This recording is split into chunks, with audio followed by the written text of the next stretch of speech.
Hey there, fellow programmers. Welcome back to our channel, where we share awesome tips and tricks to level up your coding game. Today, we'll be diving into the wonderful world of Blade templating in Laravel and how to echo back enums.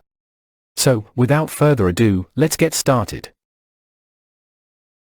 As you know, Laravel is a powerful PHP framework, and Blade is its elegant templating engine that allows us to create dynamic and reusable views. Enums, short for enumerations, are a great way to define a set of named constants representing various options. They make our code more readable and maintainable. In some cases, you might have an enum in your application, and you need to display its values in your Blade views. Fortunately, Laravel makes it super easy for us to achieve this.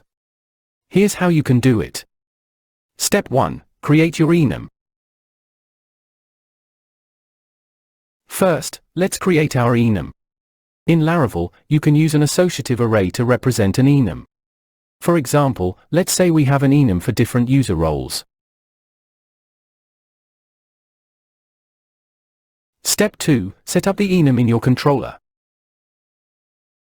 Next, you'll want to set up the enum in your controller or wherever you are passing data to your Blade view.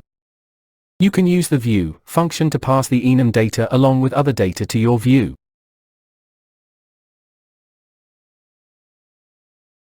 Step 3. Echo the enum in Blade. Now that we have our enum data available in the view, we can easily echo it out in our Blade template using curly braces, or at echo. And there you have it. By following these simple steps, you can effortlessly echo back enums in your Blade views and display human-readable role names instead of their corresponding keys. It's a neat little trick that can make your code more expressive and user-friendly.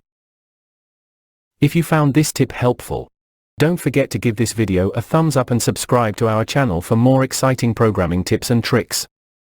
If you have any questions or suggestions, feel free to drop them in the comments below. Happy coding, and see you in the next video.